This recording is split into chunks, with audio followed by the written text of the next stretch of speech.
You got into the safety business because you wanted to protect people, but somewhere along the way, the job started controlling your time, your schedule, your priorities, even your income potential. What if the expertise you've built over the years in the field can give you something more? More freedom, more control, more ownership of your future. I'm Sheldon Primus, the author of 7 Steps to Starting a Profitable Safety Consulting Business and the host of the Safety Consultant Podcast, with more than 350 episodes helping safety professionals become consultants and grow their career. Consulting changed my life. In fact, I'm a full-time RVer, and one consulting contract paid for my home I live in today. Now, I help safety professionals build their own consulting practice through bi-weekly coaching calls, accountability, and personal guidance. But this program isn't for everyone.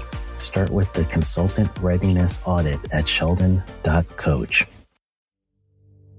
What if everything we thought we knew about safety was just interference? From the host of the Rated R Safety Show and the founder of Safety FM comes the complete Signal Transmission Trilogy, now available in one powerful edition. Safety, in my opinion, the book that started the conversation. Safety Mutation, where the boundaries of culture, systems, and belief begin to break. And now, Safety Transmission, the final piece of the signal. For the first time, all 3 books are together in one volume. The Signal Transmission Trilogy, Complete Edition. This isn't just about compliance. It's about consciousness. It's about decoding the way we think, lead, and live, inside and outside the system. Whether you've been following the signal since the beginning or you're just now tuning in, this is the version to own. Search Signal Trilogy on Amazon or visit safetyfm.com to get your copy now.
Hi, this is Jim from Safety Wars. Before we start the program, I want to make sure everyone understands that we often talk about OSHA and EPA citations, along with some other regulatory actions from other agencies, legal cases, and criminal activity. Everyone is innocent until proven guilty in a court of law. Proposed fines are exactly that, and they are often litigated, reduced, or vacated. We use available public records, news accounts, and press releases. We cannot warranty or guarantee the details of any of the stories we share, since we are not directly involved with these stories, at least not most of the time. Enjoy the show. This show is brought to you by Safety FM. And from the border of liberty and prosperity in the highway to the north, this is Safety Wars for December 12th, 2023. How's everybody doing out there? Hope you enjoyed the program last night. That was my intention, to make it exciting. The Safety War is not only about OSHA, EPA, environmentalists. It's a threat to everything. We're going to cover some other stories here tonight. Well, the main point of last night was this. there are many different threats. Threats to free speech. Tonight we're going to cover a story on private property, eminent domain. All this stuff goes into everything, how we deal with it. We don't have the right to free speech. How are we supposed to evaluate what the hazards are to us and our families? If the one solution to a problem is censored, if information is censored, more information does not make us more stupid. More information gives us more information. Now you have to judge whether that information is good or not. If you don't like what you're hearing here, or you say, hey, Jim, I'm not sure about that, check it out on your own. I'm not going to be offended, believe me. If I'm proven wrong, I'll admit it. But there is a lot of stuff going on out there where there's a lot of stuff going on out there where I mentioned a conspiracy theorist in England had all different types of reports on a person who was into doing shameful things with human bodies. Everybody laughed at him. Wouldn't it have been a little bit better had we known about this way before way before it was officially released? Had we just listened? There was someone else with the other wars in the name. He was allowed back on Twitter. Usually, on the stuff he says, usually pretty insightful, usually right. However, he went off the deep end with a whole bunch of stuff and said a whole bunch of stuff he probably shouldn't have said. He was thrown off Twitter by the old owners. Elon Musk lets him back in. But a lot of the stuff out there that he was saying and does say, right on point. And if not factual, but at least to raise the questions out there. I know that's controversial, but here's the other thing. We had the other point where we had anti-Semites in the neighborhood. We had all different types of people out there talking crap. We didn't know that they existed, allegedly. I knew that they existed. I was in the environmental program in two universities. One now university, and then it was a state college. Believe me, anti-Semitism is out there. Anti-humanism is out there. Transhumanism is out there. Population control. That's all out there. But because, hey, we're censored, the algorithm doesn't exactly work right, according to our former vice president. He wants to outlaw algorithms and control all the information, according to what he said last night, or last week at the COP28 conference. Again, this stuff's out there. We talk a little bit about eugenics here and population control. All that stuff is out there, but no one wants to talk about it. How would you find out about it if we didn't have people talking about it? We can't go around censoring everybody. So tonight we're going to get on with our news and views, however long that takes, and then we're going to insert a video we did today, but it's a little bit of the same information we had last night on the OSHA hard hat recommendations. I'm going to insert it at the end here. So OSHA news. U.S. Department of Labor cites Massachusetts concrete contractor for crushing, fault, and energy hazard violations after employee fatality. I might have mentioned this last night. There was $201,000 in penalties. It's a concrete company up in Braintree, Massachusetts. And it was basically a soil screener activity. So if you've ever seen Gold Rush, it's very similar equipment there. Now, different configuration, a little bit different stuff, doing different things, but basically the same thing with different conveyors on there. And so before you put anything into a conveyor, it has to be screened. So all the bigger rocks and things of that nature get screened out, and it's literally like a sieve, a big sieve, and it could have several sieves where big rocks go on top and get ejected out. A little finer material, fines, right, what they call, not Larry Fines, right? That's the Three Stooges. Fines, go through there. And I think that was the Three Stooges anyway. And it goes on to the conveyor and it goes out and gets processed. So the screener, I mean, I've been on top of innumerable screeners in the early part of my career. We've worked with these a lot for processing hazardous materials into a soil stabilization or thermal desorption type unit.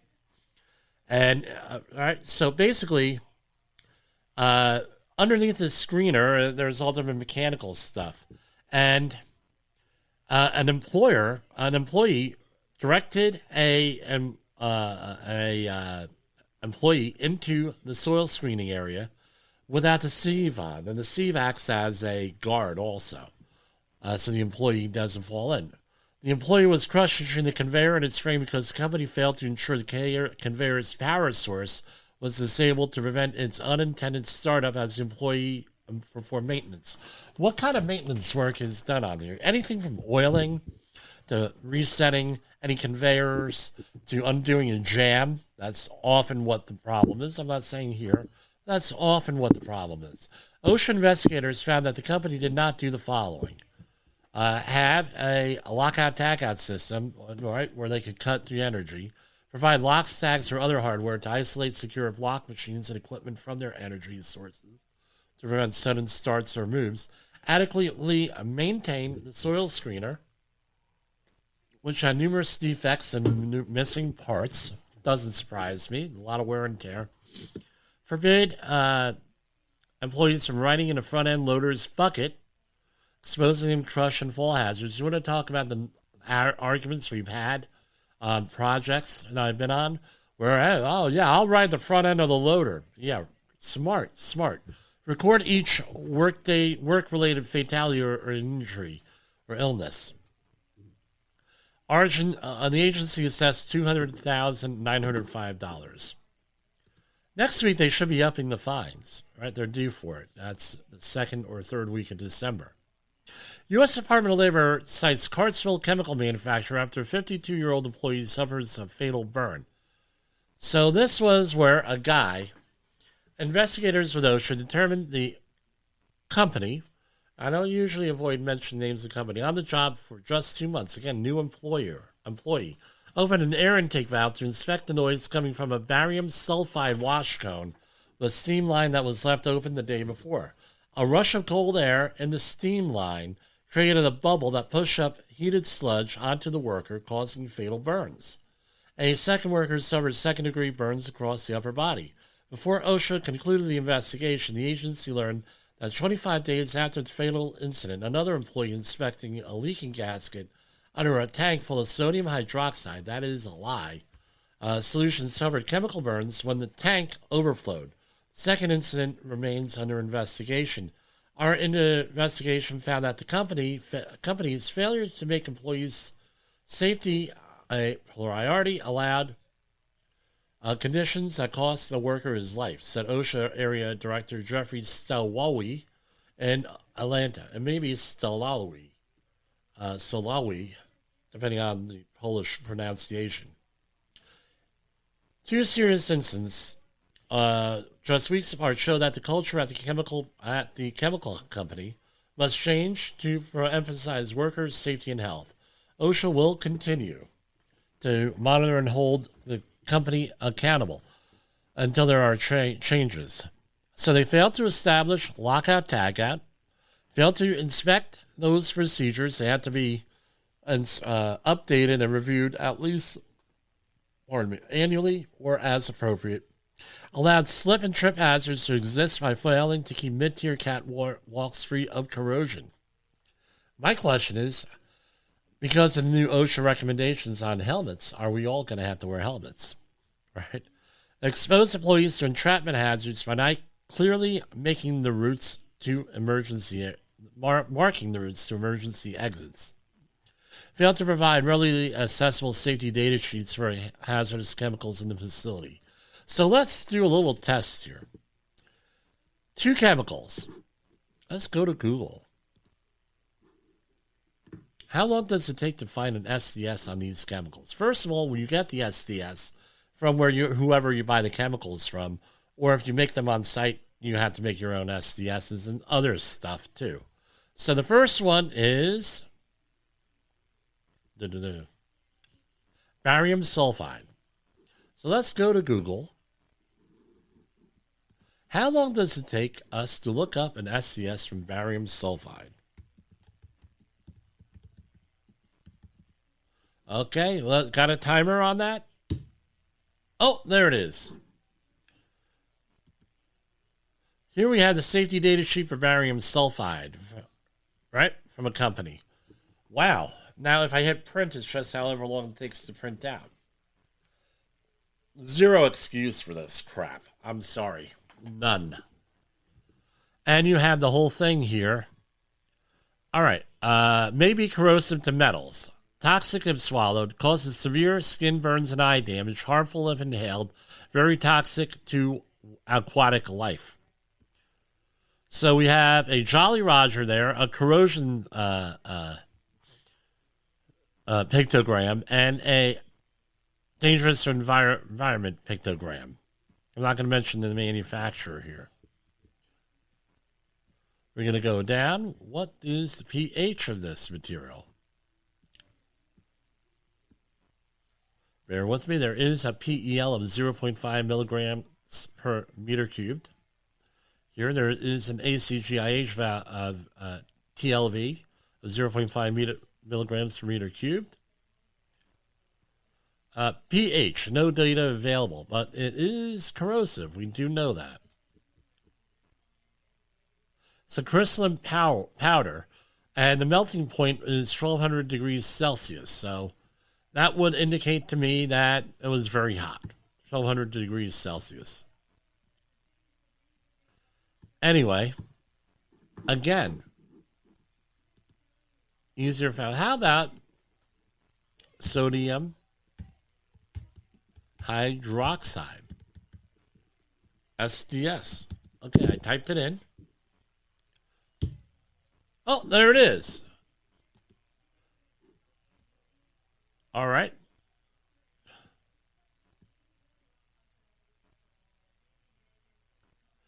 Same thing, right? Very, very dangerous here. And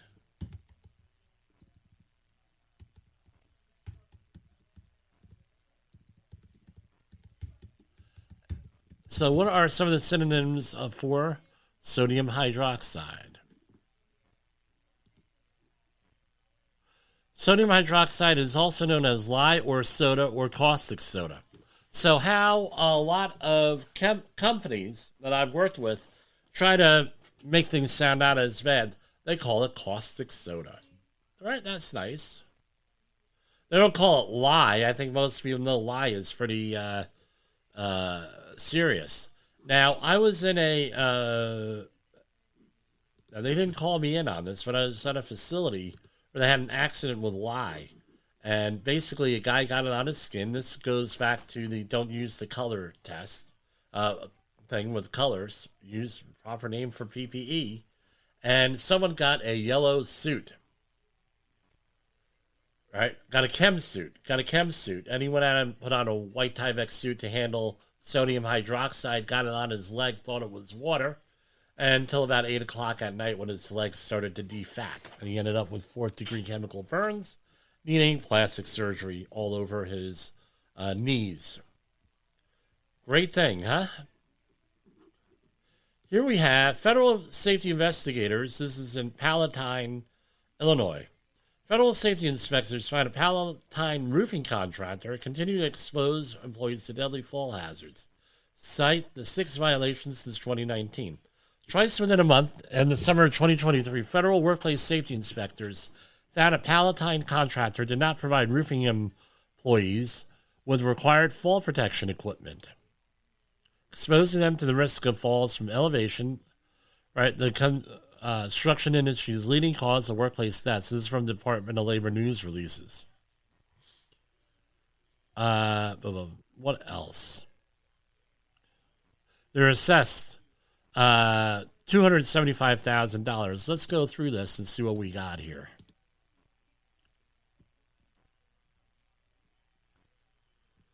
I'm scrolling on down through the thing, and citation 1, item 1, type of violation, repeat serious.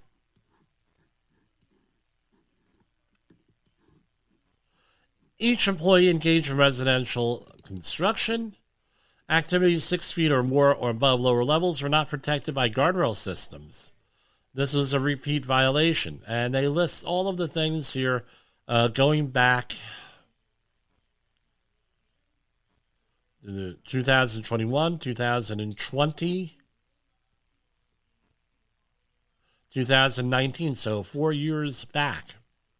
$120,313 for a repeat. Here we have a repeat other. All right. No, the employer did not verify compliance with paragraph A of 1926-503 by preparing a written training certification record, including the name or other identity of the employee trained in, the dates of training, and the signature of the person who conducted the training. So no certification. This was a repeat. They had repeat violations going back to 2022 on this. Citation, $859 for that.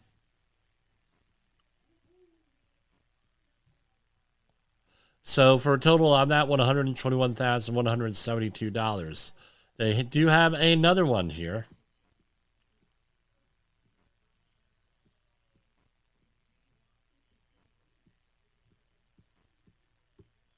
Scrolling down the document.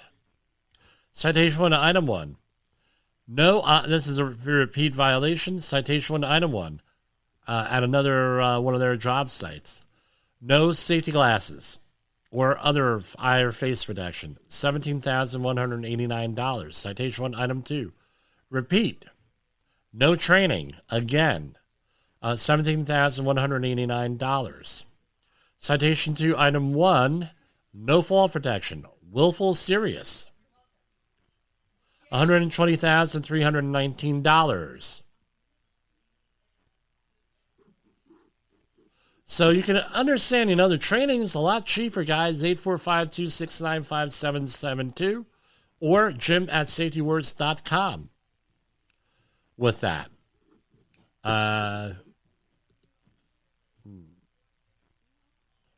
Here we have another story here. We'll go over this one. Investigation finds Ohio food processors' failure to guard machines' moving parts led to a temporary worker to suffer an amputation injury. This was at a group in Cincinnati, $242,000 in proposed penalties. And they were on the Severe Violator Enforcement Program in 2017. In April, OSHA assessed the company a $1.9 million for proposed penalties after another temporary worker suffered injuries in 2022. OSHA cited the plan for similar violations less than 2 weeks before the October 2022 injury. Company is contesting both. Right? So let's see here. So here we have a repeat serious violation, no lockout tagout, $85,000. Another one, item 1, citation 1, item 2, repeat serious, no guarding, $156,000 for $242,000. I don't know. I think I probably would have advised my client to change their ways here after they get hit with a $1.9 million fine, proposed fine. I'm not going to mention the name of the food here, but anyway.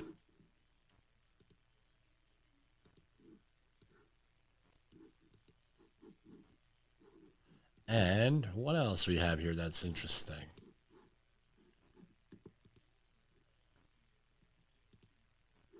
$52 long dead fin whale washes up in San Diego beach, cause of death unclear. This is from yesterday. A 52-foot-long dead fin whale washed up on San Diego beach over the weekend, and officials say there was no obvious sign of death. I don't know. Is this being Jersey-fied here in the New York area, Southern California? The young female whale was found Sunday on Mission Beach and was later towed out to sea. Fin whales are the second largest whales in the world after blue whales. They can grow 70 to 80 feet long and weigh 50 tons. They are endangered and thought to number around 8,000 off the west coast. It's probably the first couple of years of its life. It didn't appear to have been dead long because there wasn't much evidence of scavenging. There was no obvious obvious cause of death here. They're doing a necropsy here up to a certain point. Here we have none. You talk about, now, and I'm going to coin a phrase here. We heard of predatory lenders, right? How about predatory employers? Here's one. Bay Area CEO accused in a lawsuit of enslaving an assistant and taking into a dark abyss of sexual horror. This is from Bay Area News Group, a story by Ethan Barron, I guess. A CEO fired this fall from a major Bay Area technology company is accused in a new lawsuit of enslaving his assistant and sending her into a dark abyss of unwanted sexual horror. In October, San Francisco headquartered business announced that it had terminated the CEO 5 weeks earlier for gross misconduct on multiple grounds. On Thursday, a woman identified as Jane Doe sued the company, claiming the CEO coerced her into signing a slave contract. Years of rape, sexual abuse, torture, and assault followed, the lawsuit alleges. I'm not going to go into details here, but I'll just say predatory employer. Pharmacies share medical data with police without a warrant, an inquiry finds. The nation, and this is from MSN.com, the nation's largest pharmacy chains have handed over Americans' prescription records to police and government investigators without a warrant, a congressional investigation found, raising concerns about threats to medical privacy. Though some of the chains require their employers to review law enforcement requests, three of the largest, I'm not going to mention who the companies are, but you've heard of all of them, say they allow pharmacy staff members to hand over customers' medical records in the store. Now, I'm going to say this, there are drug testing companies that do the same thing. Or they say, well, we take off the names of the people. Okay, but you're still selling the data.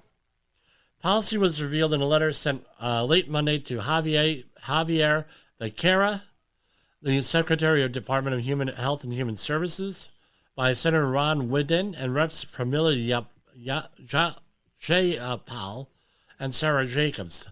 The members began investigating the practice after the Supreme Court's decision last year. Dobbs versus Jackson Women's Health Organization ended the constitutional right to abortion. So, again, bizarre. Again, you think this crap doesn't happen, but it happens. Here we have an Engineering News Record, New England. Massachusetts utility worker killed after truck crashes into work zone. A New Hampshire man is facing multiple charges after his truck fatally struck the worker and a police officer. A National Grid worker and a police officer were killed and 2 others injured, and this is from December 8th, after a pickup truck slammed into their work site on a major Massachusetts thoroughfare, highlighting the dangers utility and construction crews face. Horrible, horrible situations. So, that's what I got for you tonight. With that, let me cover this one here. Seizing private, this is from Epoch Times. Seizing private land is next step in fight against climate change. Eminent domain is becoming the weapon of choice against opposition to large wind and solar projects being planned and constructed around the United States. The dream of net zero carbon emissions and its vision of blanketing hundreds of millions of acres of American land with wind turbines and solar panels is running up against the reality that most of the land in America is still privately owned, and many Americans don't want these massive industrial installations near their homes. So basically what's happening, people are declaring declaring eminent domain, meaning the government seizes the land for these projects. Another civil right. You have a right to private property in this country. So here we have an issue with this. Again, a lot of these stories coming up here. So that's all I have for tonight. I'll see everybody tomorrow night. Take care. Hi, this is Jim from Safety Wars. Before we start the program, I want to make sure everyone understands that we often talk about OSHA and EPA citations, along with some other regulatory actions from other agencies, legal cases, and criminal activity. Everyone is innocent until proven guilty in a court of law. Proposed fines are exactly that, and they are often litigated, reduced, or vacated. We use available public records, news accounts, and press releases. We cannot warranty or guarantee the details of any of the stories we share, since we are not directly involved with these stories, at least not most of the time. Enjoy the show. This show is brought to you by Safety FM. And from the border of liberty and prosperity, we're coming on a little bit early today. I had a lot of questions and comments and everything else on this whole thing with hard hats last night. So I thought it was worth having a separate episode on this and share it with my customers, clients, and you too can share it with your customers and clients. So what prompted most of this? No, we have this, especially the construction industry. We have a lot of controversy associated with hard hats. And one of the, it's a valid OSHA citation most of the time when they issue a hard hat violation, overwhelming amount of times. And OSHA's been really doing stuff with issuing stuff with PPE and things of that nature over the last couple of years. It's one of their top rated things, but it's usually face shield and safety glasses, which we'll talk about further in another episode. Now, hard hat. This one actually might be a game changer on this. I think we're going to have to watch this to see if there is a change in the OSHA technical manual and other policies once, this thing all comes about here and, OSHA slowly implements among their own people.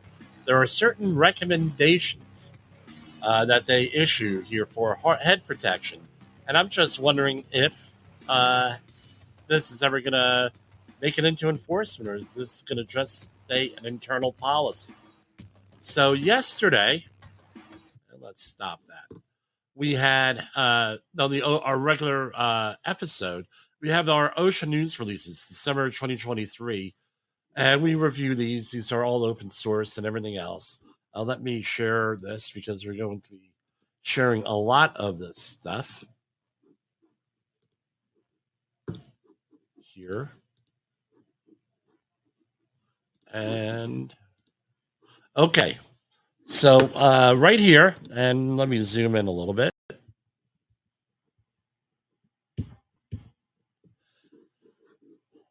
Okay, let's see, make sure everybody's seeing that. Yes. So OSHA announces a switch from traditional hard hats to safety helmets to protect safety agency employees from head injuries better. And here's the release here. OSHA announces, this is yesterday, December 11th, OSHA announced the switch from traditional hard hats to safety helmets to protect agency employees from head injuries better. I might have chosen a little bit, right? Better title here. It's a little bit wordy. But anyway, the U.S. Department of Labor's Occupational Safety and Health Administration announced that the agency is replacing traditional hard hats used by its employees with more modern safety helmets to protect them better when they are on the jobs. Now, there's some key data in here that if you're a safety professional or anyone responsible for safety, you have to take a look at here. In 2020, the Bureau of Labor Statistics reports head injuries accounted for nearly 6% of non-fatal occupational injuries involving days away from work. Almost half of those injuries occurred when workers came into contact with an object or equipment, while about 20% were caused by slips, trips, and falls. Now, we were recently cleaning out my mom's house, and we came across this. this is probably, and I don't have a date on here. Pardon me, I hit the mic. Probably from this is after 1945, roughly. Probably right after World War II. This is from the previous owner of the house, Irving Hutt and Mildred Hutt. Right, their children. A little bit of a trivia here. Were exhibits on Coney Island for the first incubator. So you can look it up on the history book in the history books. But anyway, metal hard hat is what we're looking at. We still had some of the internal structure which cushions the head, right? And then we go on to our modern hard hats. And I know, hey, Jim, that's all full of stickers. You're setting a bad example. Okay, great. But here we have, often way that jobs work is that you have to have stickers on the hard hat to verify you're supposed to be there for security as well as training purposes, right? And now they come in all different types of styles. My firm, prefers the red ones on that. So what OSHA is suggesting is that everybody go and their thing, and this is a little bit of an older model. There are better models out there now. I shouldn't say better. I should say more advanced here. Hopefully we'll be covering some of that in the future. And this is what they're requiring, is this with a chin strap. All right. Now, the difference is this in price. For this, a traditional hard hat, you get on that website that's named after the river in South America. You could go out there and get a hard hat anywhere from $10 up to $150. The helmets are running in at the upper 90s, upper lower hundreds usually. You may be able to get a better price on them with this. So what they're requiring is a helmet style with this. And I've been wearing this one for about 4 years now whenever I'm working at height or in the maritime environment because chin strap. Now, something to point out here, right? And we're going to go into letters of interpretation in a minute here. And they're actually really critical here with this.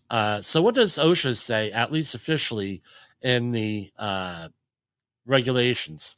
We have 1926 100, which is the construction industry standard here.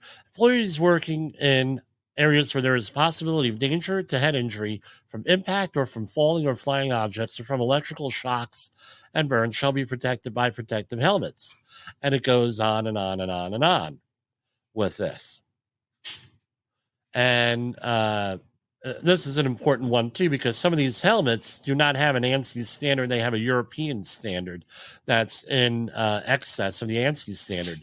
But OSHA will deem any head protection device that the employer demonstrates is at least as effective as a head protection device, constructed in accordance with one of the consensus standards identified in B1 of this section to be in compliance with the requirements of this section.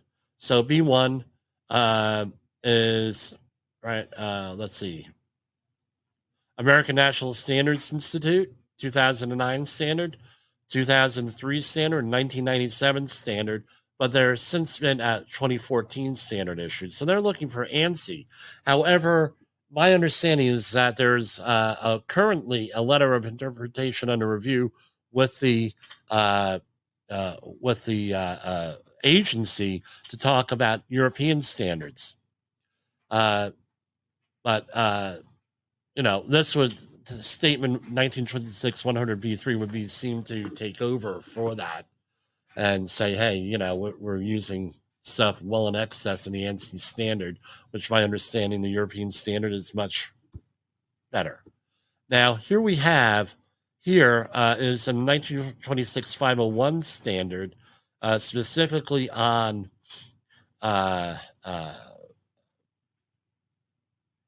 and the Fall Protection Standard, 1926 501C, protection from falling objects. When an employee is exposed to falling objects, the employer shall have each employee wear a hard hat. And, again, hard hats, like all PPE, are not an end-all and be-all. you have to have other things in there. So you have to go through that hierarchy of controls that we always talk about. Eliminate the hazard, and substitute, a less hazardous thing for a more hazardous thing for a less hazardous thing.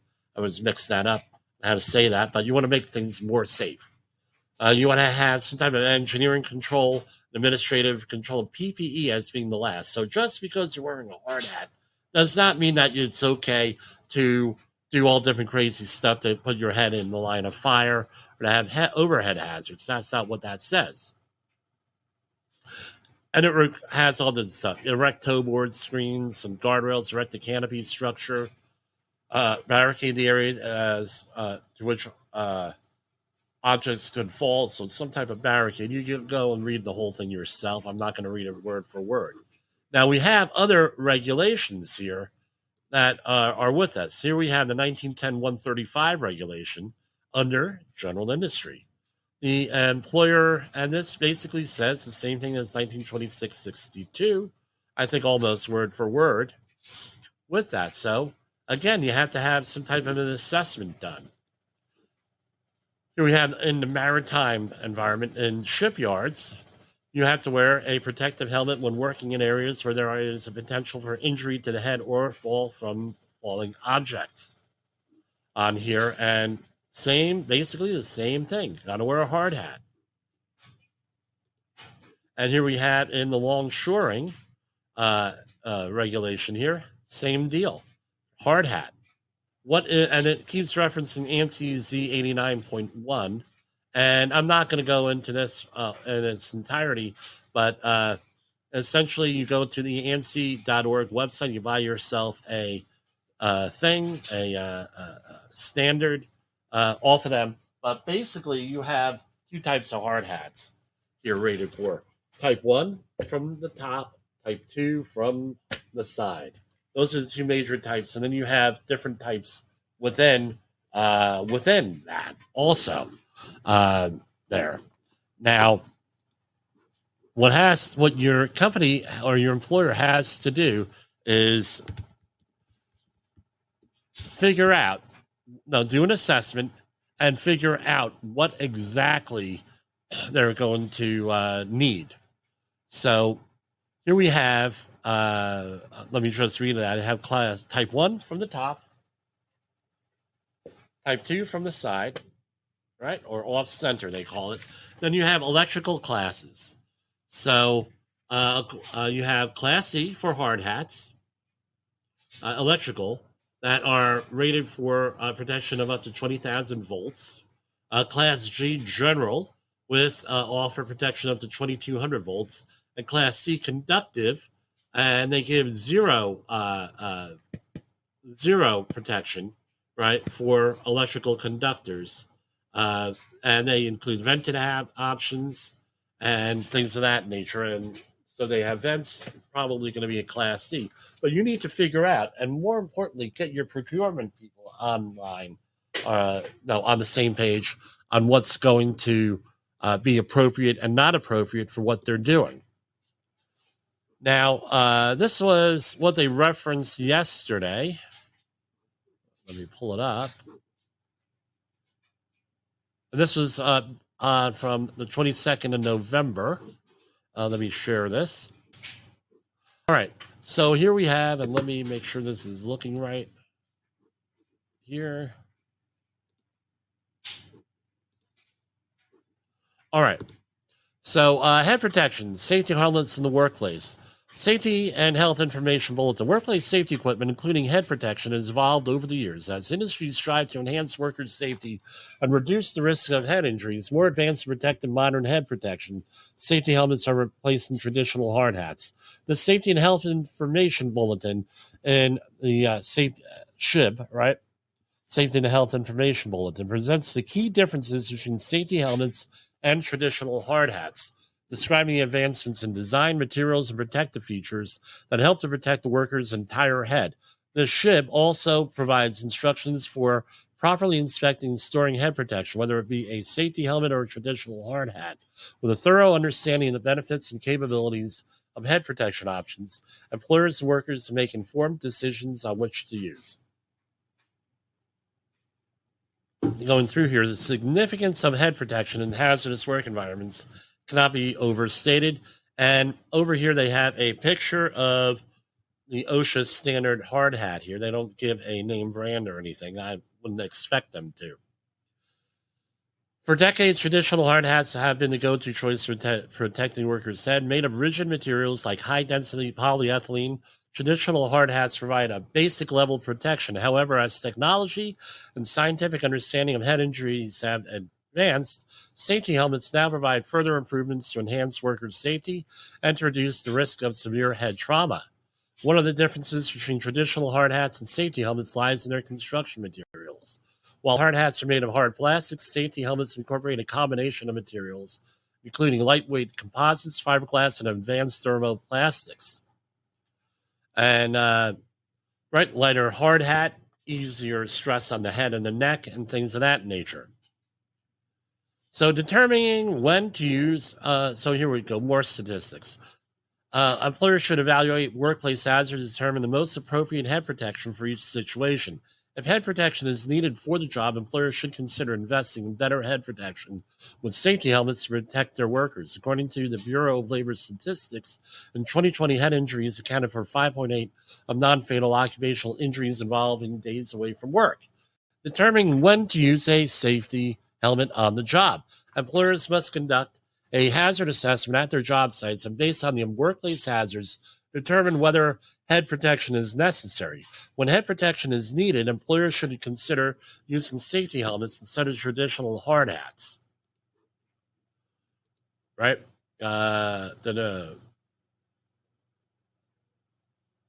Right? Safety helmets instead of traditional hard hats so that employees are best protected against occupational head injuries. Recommended uses for hard hats. Right? I'm not going to read all of this. Construction sites, oil and gas injuries, industries, working from heights, electrical work, Class G and E helmets, high temperature work environments, specialized work environments, specific regulatory requirements, low risk environments. I'm hard pressed to say where this recommendation is not covered, right, on that. Basically everywhere. And then it goes into storing the hard hat and assessing it, things of that nature. That should all be in your 10-hour or 30-hour course. But,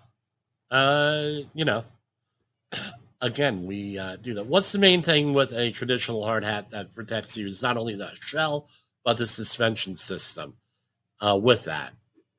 Now, my question is this. What's your organization going to do?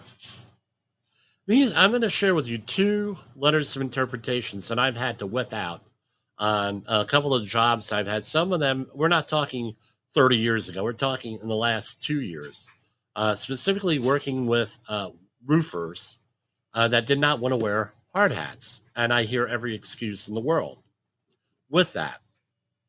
Now, this is a letter so the roofing company whipped out this letter saying this. And believe it or not, I have to say, unless I actually saw this, I have a hard time believing that this actually happened here with this, the way that it says. My employees are working on a one-story roof. This is from 2004. With no construction being done overhead. Also, there is no equipment on the roof that poses risk of head injury. My roofers remove their hard hats once they're on the roof and place them back on before coming down. This is violation 1926-100. Let me point out, I get this story from every roofer, and every time I've seen this story, now the writer of this letter, this may be exactly what happens. I have no idea. But in my experience, this never happens. Doesn't happen at all. All right. They'll walk through all different types of overhead hazards and then say, well, we're roofers, we don't have to wear hard hats because OSHA says we don't have to wear hard hats. And then you break this out and says, who told you that? Did you read it for yourself? This is not confrontational. No, did you actually read this for yourself? No, well, because if that's what you're being told, there's a chance that the person that you heard it from either didn't read it or is lying to you, or is being, producing stuff that's not necessarily true with this. So it states a regulation we just went on, and it says, as OSHA previously stated in an August 23rd, 1983 letter to Congressman Sisiski, where employees are not exposed to possible head injuries, head protection is not required by OSHA standards. In your scenario, where no work is being performed overhead, and there is no employee exposure to possible head injuries, there's no OSHA requirement that hard hats be worn on the roof. Okay, keep that in mind. Right, right, and that's just, well, there are, right? Here we have another one. And this is from 2014, and they reference the first letter. According to OSHA's, and this is apparently a general industry type thing, is what they mentioned here, right? OSHA requires a hazard assessment to determine what's there. And what do you do after the hazard assessment? You have to apply what? Hierarchy of controls, which we just talked about. OSHA generally requires hard hats for employees working in areas where there is a possible danger of head injury from impact, falling, or flying objects, or electrical shock and burns. OSHA's general industry standard and head protection states, respectively, do not require workers wear hard hats where there is no risk of head injury, and it goes on and on and on. All right? And this specific letter was about heat stress, and OSHA, even back in 2014, recognized that there was no heat stress standard, and they included all different types of things going on there, right? For recommendations and saying, general duty clause, that sort of thing. This is what they, I'm drawing an inference, but it's what they're implying here on this. Now, in the light of the recent press release, this is why these trade releases and press releases are important. Here, I'm going to highlight this. Let me make sure we can see this online easy. Okay, let me zoom in here. Okay, that's better. Almost half of the injuries, right? In 2020, the Bureau of Labor Statistics reports head injuries accounted for nearly 6% of non-fatal occupational injuries involving days away from work. Almost half of those injuries occurred when workers came into contact with an object or equipment, while 20% were caused by slips, trips, and falls. So I knew about this back in 2020 when this became an issue 3 years ago, because I've read these things. This even back then. Yes, I have a very exciting life here with this. I know I always get that comment. But what this comes down to is this. This says, where there is no employee exposure to possible head injury in one letter interpretation. That was from 2004. In 2014, here, right, it references the 2004 letter on that, right, with OSHA generally requires hard hats for employees and everything else. So when there's a hazard to the head. So according to OSHA's own paperwork here, you can eliminate all the overhead hazards. But if there's still a slip, trip, and fall hazard on the job site, you still have to wear a hard hat. Now, I'm going to ask you this. What job site have you been on, especially if you're on a roof or in an open field or something like that, where there's, especially like yesterday and the day before in the northeastern United States, where we had gale force and winds. We had Christmas ornaments all over the front yard here. What job site are you going to be in where you're not going to have a flying object or a slip, trip, and fall hazard? They're not going to exist. Right? And this was the argument I used with and I say argument, I mean, we're professional here. We don't scream and yell. This is what I mentioned to the roofer. Look, you're going to have some type of, you have to wear hard hats because of this, and this, what I just laid out to you. Now, my question is this. Now that they made this recommendation, right, And it goes through here. We'll zoom through this again here. Boom, boom, boom. And here you go. The agency recommends safety helmets for use by people working at construction industry, the oil and gas industry, all this other stuff. What if you go, how's this going to work out in the technical manual here? They start citing people for head protection. Do we all now, was this like a back doorway of maybe getting a regulation through without regulatory review? I question. Bypassing the regulatory process? I don't think that they're devious like that. There are people who are devious like that, but I just have to wonder out loud. So what's the message for the people I work with? After I'm done with this video, we're going to be sending out a copy of this to all my customers saying, look, this is the policy, and you may want to consider it in writing all your plans, but my recommendations are going to be what OSHA's are, that everybody wear hard hats, wear the helmets rather than the hard hats. That's what it is. So for Safety Wars, I hope this was useful. Hopefully this will start a conversation in your organization here with this. Now, one thing that's, right, let's talk about this also. I didn't mention it. What if you're involved in a lawsuit with a head injury? You think they're going to break out this recommendation? I think so, right? And just something to think about. So I hope this was useful. I will be seeing you a little bit later on tonight's program. We're probably not going to be on Safety FM. I have a meeting, but we will release the program on the podcast and also on YouTube and all the other video streams. For Safety Wars, this is Jim Polzel.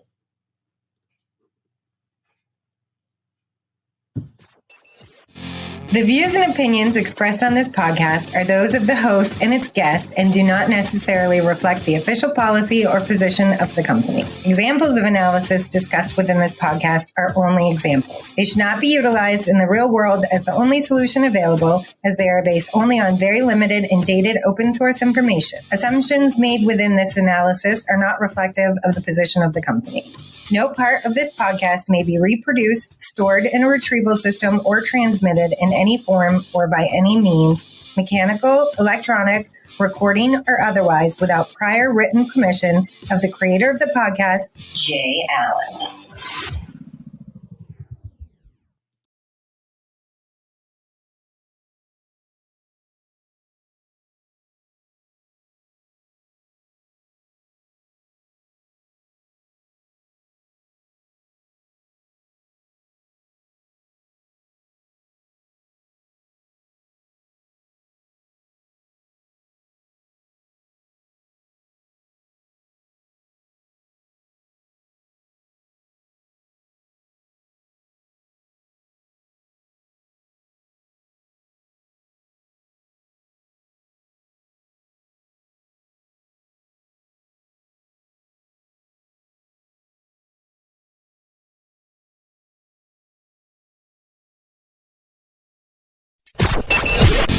The views and opinions expressed on this podcast are those of the host and its guest and do not necessarily reflect the official policy or position of the company. Examples of analysis discussed within this podcast are only examples. They should not be utilized in the real world as the only solution available, as they are based only on very limited and dated open source information. Assumptions made within this analysis are not reflective of the position of the company.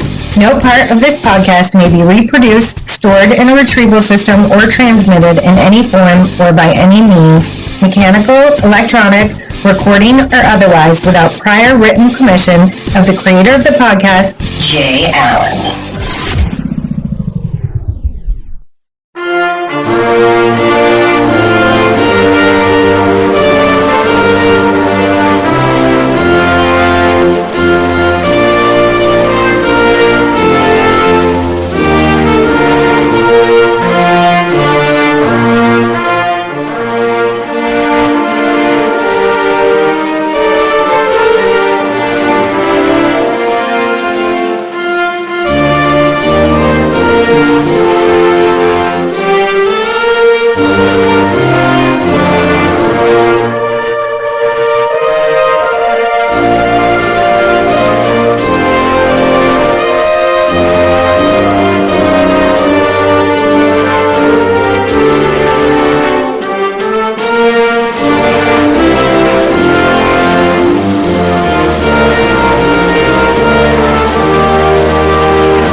You got into the safety business because you wanted to protect people, but somewhere along the way, the job started controlling your time, your schedule, your priorities, even your income potential. What if the expertise you've built over the years in the field can give you something more? More freedom, more control, more ownership of your future. I'm Sheldon Primus, the author of 7 Steps to Starting a Profitable Safety Consulting Business and the host of the Safety Consultant Podcast, with more than 350 episodes helping safety professionals become consultants and grow their career.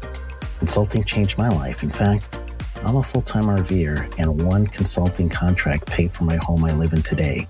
Now, I help safety professionals build their own consulting practice through bi-weekly coaching calls, accountability, and personal guidance. But this program isn't for everyone. Start with the Consultant Readiness Audit at sheldon.coach. What if everything we thought we knew about safety was just interference? From the host of the Rated R Safety Show and the founder of Safety FM comes the complete Signal Transmission Trilogy, now available in one powerful edition. Safety, in my opinion, the book that started the conversation. Safety Mutation, where the boundaries of culture, systems, and belief begin to break. And now, Safety Transmission, the final piece of the signal. For the first time, all 3 books are together in one volume. The Signal Transmission Trilogy, Complete Edition. This isn't just about compliance. It's about consciousness. It's about decoding the way we think, lead, and live, inside and outside the system. Whether you've been following the signal since the beginning or you're just now tuning in, this is the version to own. Search Signal Trilogy on Amazon or visit safetyfm.com to get your copy now.